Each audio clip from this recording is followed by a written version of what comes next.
The only way a Republican wins in California is if somehow out of this crazy jungle primary, two Republicans make it. But if there is one Democrat against Steve Hilton, whether it's Tom Steyer, whether it's Javier Becerra, that Democrat is going to win. And my response to that is, you're probably right.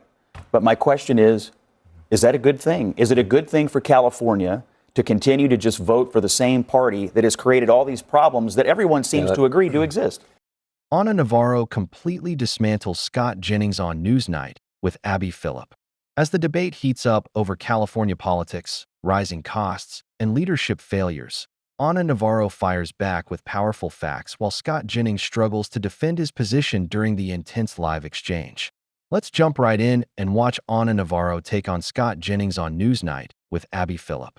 State like California, you've got a lot of progressives, they're very liberal, but there's definitely a sense that they know people want some change. They know that Californians think things are not going so swimmingly in the state, something's got to give.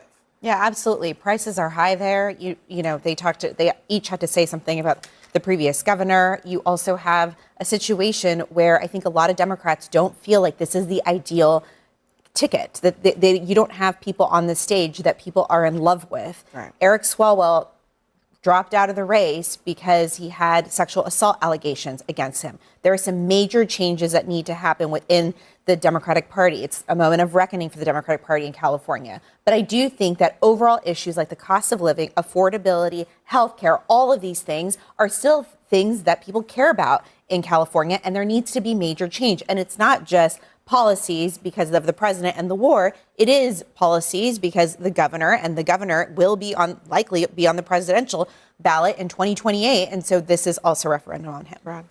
I think you're right, Judge, about California good Democrats do have to stare it in the face what has been happening inside the California Democratic Party that's led to the affordability challenges. Democrats all across the country this year have decided to try to make the election about affordability, but the most Democratic state in the country is the most unaffordable state. That's why 1.23 million people have moved out of the state and moved into places like Nashville and Texas. And so, I only heard Matt Mahan tonight talk about affordability in a real pragmatic way of what he could do about it. He talked about eliminating the CEQA process, which is an environmental review process that makes infrastructure construction impossible.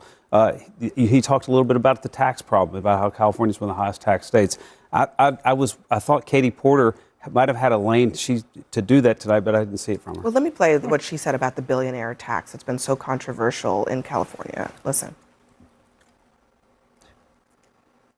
This tax isn't going to fundamentally change California's economy in the way that young people and the working people of California need. It's a one-time tax, but we don't have one-time revenue needs. It taxes billionaires, as if half billionaires don't have two nickels to rub together and couldn't chip in a little bit more. So yes, to a progressive tax code. Yes, to the wealthy paying more. But this tax is about cheap political points. It is not about really fundamentally changing California's economy for the better. That's going to take real political courage. Billionaires like me should pay more taxes, and the big corporations should pay more taxes. Excuse me, and you that's literally why, said... if this proposition is on the ballot in November, I'll vote for it. But going forward, we do need to go further. This is a one-time tax, and it also doesn't spread the money across the government the way everything else does.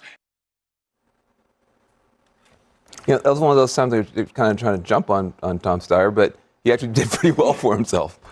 Please like, subscribe, and share. What really stood out in that debate is the contradiction California is facing both politically and economically. It remains one of the richest and most powerful states in America. Yet many everyday families feel completely priced out of the lifestyle it once promised. Housing prices are skyrocketing, insurance costs keep rising, and younger families are struggling to survive even with solid incomes.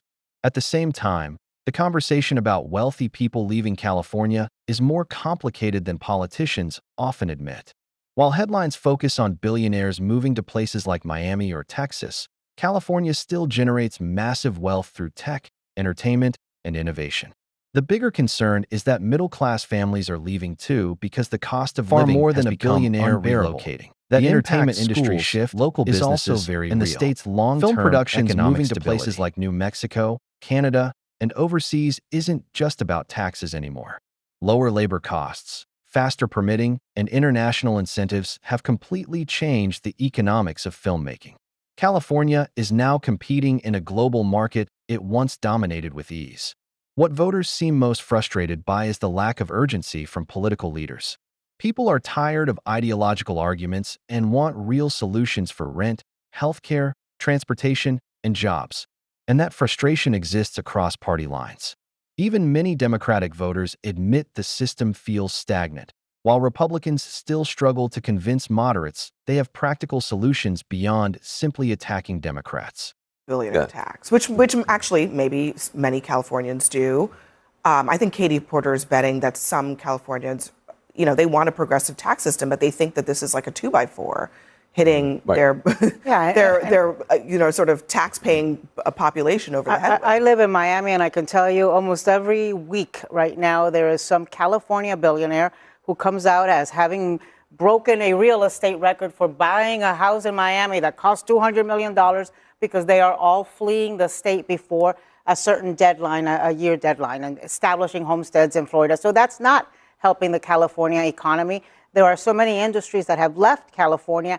The movie industry, which is so symbolic of California, most of the productions are right now happening overseas or in other states like New Mexico. It's happening in Canada. It's cheaper to fly people and film a movie in Scotland than it is to do so in California. So they are having very big issues.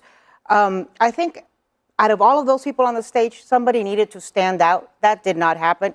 I cannot believe I sat through 2 hours of them bickering instead of drinking margaritas at La Palapa tonight on Cinco de Mayo. Nobody joined I do think, Sorry, we couldn't provide the margaritas. These things are not mutually exclusive. We definitely should have had some margaritas on set. Listen, Tom Steyer's a progressive, and even though he's taken all the money from the coal companies, as Katie Porter keeps saying, he's, now an environmentalist and all of that. So I guess you like him. I have a hard time thinking that a state that is 40% Latino, that is pissed off at billionaires, that thinks they're not paying their fair share, is going to vote for Tom Steyer.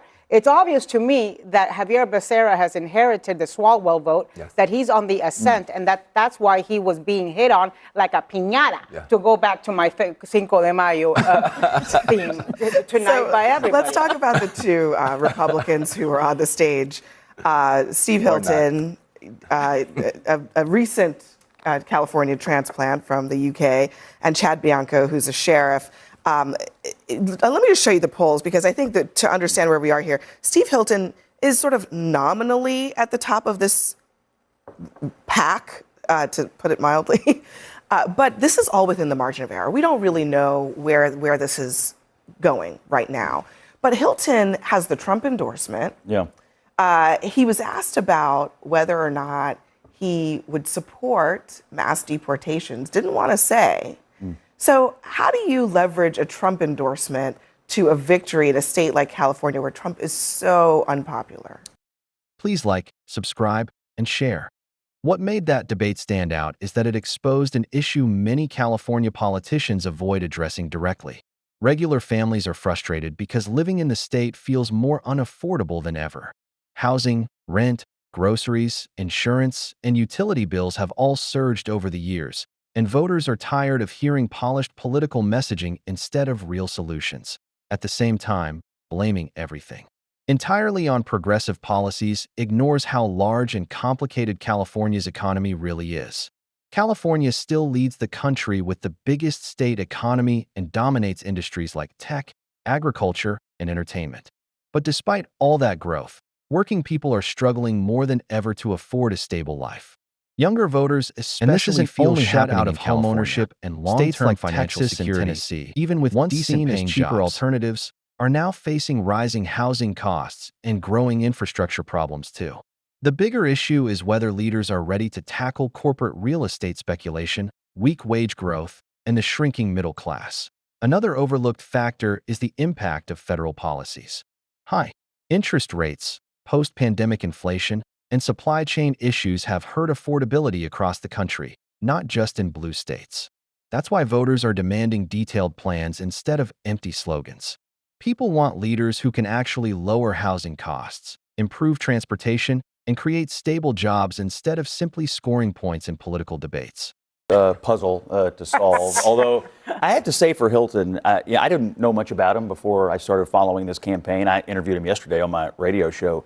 He's quite articulate about asking the right questions, which is this. If the state is failed, if the education system has failed, if it's an affordability crisis, if we're only one of 5 states where people are actually leaving instead of going into, if you have all these problems, is it a good idea to have one party rule for so long? And Hilton, I think, has articulated that. I asked him yesterday, is it possible for a Republican to get elected governor of California?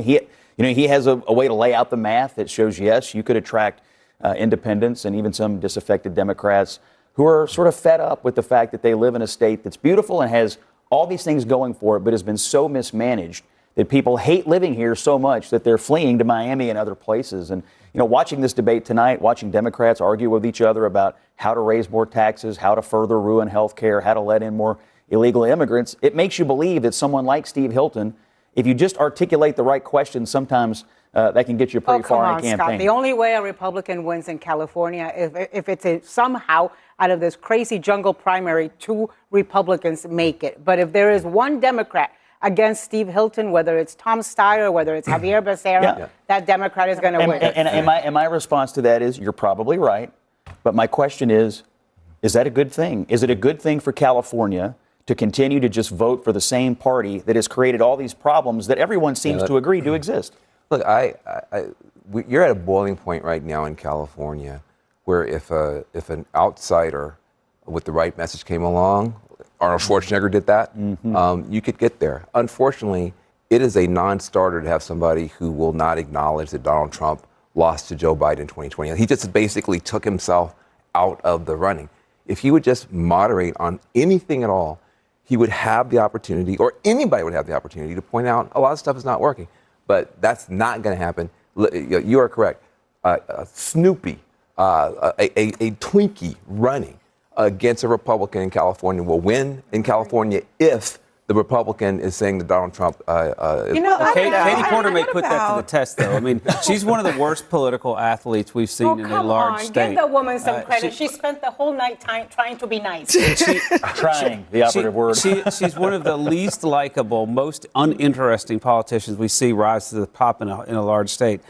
All the New England states eventually elect a Republican governor. Massachusetts did it for like 20 years in a row. The voters know that the legislature's got things under control from their ideological perspective, and they send some adult supervision.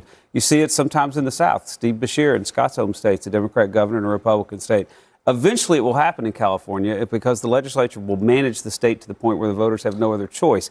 Please like, subscribe, and share. One thing that became clear during that debate is how often California gets used as a political punching bag without people acknowledging how complex the state's problems really are. Yes, affordability is a major crisis, but saying Democrats destroyed California ignores the fact that many of these economic pressures are happening across the country. Housing shortages, inflation, rising insurance costs, and wage inequality are affecting both red and blue states alike. At the same time, California is still one of the most powerful economic engines in the world. If it were its own country, its economy would rank among the largest globally. That doesn't erase the state's problems, but it does prove the situation is far more complicated than critics often claim.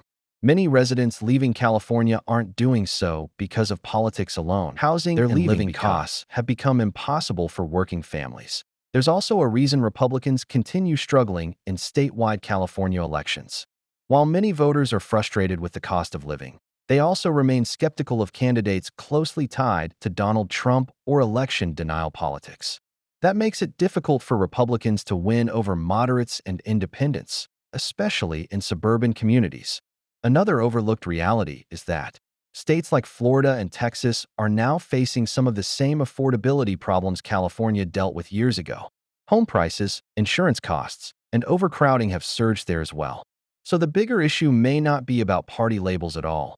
It may be about whether leaders can manage rapid economic growth without pushing working families behind. Pause.